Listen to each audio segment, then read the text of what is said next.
Kettlebell squats. Once you learn how to do bodyweight squats, you can then progress to picking up a kettlebell and challenging yourself by adding more resistance to make it a much challenging leg workout. So we're going to start with a goblet squat.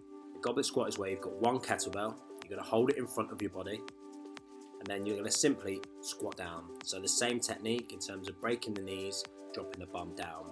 If you struggle getting low in a squat, by holding the kettlebell in front of you will help you get a few inches lower and maintain a nice flat back. We're now going to break down the technique. You want to start with your feet hip width apart, toes pointed slightly out.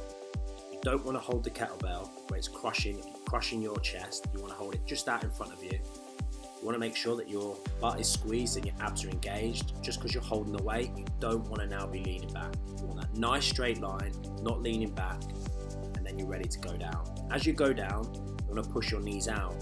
You want to keep the elbows also just tucked inside the knees. So you don't want them knees to collapse in and your elbows to be out. You want them elbows down, knees out. This will help you go a little bit lower and work your legs a lot more.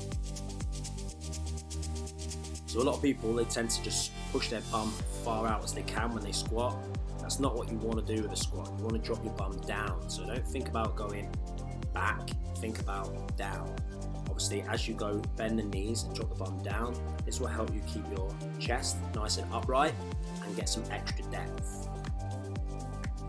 As you can see here, you want to be making sure that you go just below parallel. There are different ways of holding the kettlebell.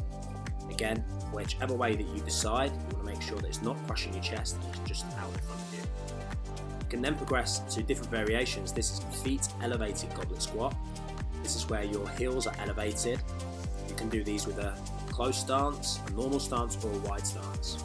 This will hit your quads a lot more because it lets you get a little bit deeper and maintain a more of an upright position, as you can see John doing now. We've then got the pause goblet squat. This is where your heels aren't elevated, so on a flat surface, and you're pausing at the bottom of every single rep. This is going to cause a lot more stress on the muscles. It's going to challenge you in different ways. We then have the 1.5 goblet squat. This is where you're going to keep constant tension through the muscles at all times by adding a half a rep.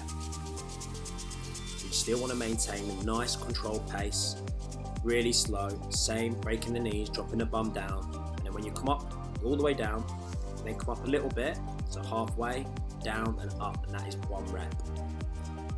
We then have the kettlebell single rack squat.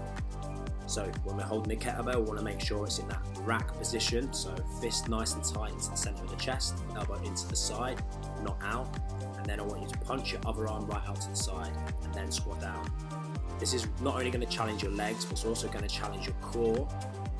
You'll obviously do some reps one side, depending on how many's in your program, and then you'll swap and repeat on the other side. We then have kettlebell rack squats. This is where you've got two kettlebells. You're going to clean them up, hold them in this rack position. So when we're holding them in the rack position, you want to keep them fists close together, elbows in. That is perfect. What you don't want to do when you're starting out, so starting, let's see my hands now, bring them right into the chest. You don't want your wrists like this. You want the kettlebells and fists together, almost touching, and you want your wrists straight, not bent.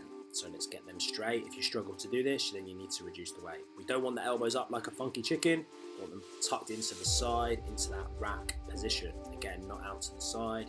We want them tucked down. Once you've locked in that rack position, we'll then go into the squat. So this is a lot more challenging than a goblet squat because now you've got two kettlebells.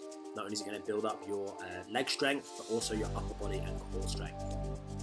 Make sure that you master all the variations, progress slowly, and perform all of them with controlled